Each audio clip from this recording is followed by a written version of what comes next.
اعوذ باللہ من الشیطان الرجیم، بسم اللہ الرحمن الرحیم۔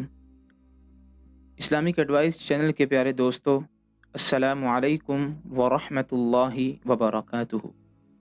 حضرت ابن سیرین رحمۃ اللہ علیہ نے فرمایا ہے کہ خواب میں لہسن کا کھانا مال حرام کا کھانا ہے۔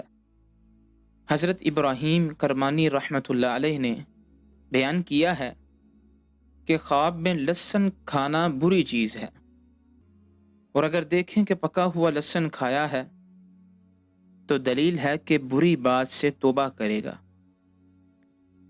حضرت جابر مغربی رحمۃ اللہ علیہ نے فرمایا ہے کہ لہسن کو خواب میں دیکھنا رنج اور رونا ہے۔ حضرت جعفر صادق رحمۃ اللہ علیہ نے فرمایا ہے کہ خواب میں لہسن دیکھنا 5 وجہ پر ہے۔ نمبر 1 مال حرام، نمبر 2 بری بات، نمبر 3 غم و اندوہ، نمبر 4 رونا، اور نمبر 5 سختی کا دیکھنا ہے۔ مزید خوابوں کی تعبیر کے لیے اسلامک ایڈوائس چینل کو سبسکرائب کریں۔ السلام علیکم ورحمۃ اللہ وبرکاتہ۔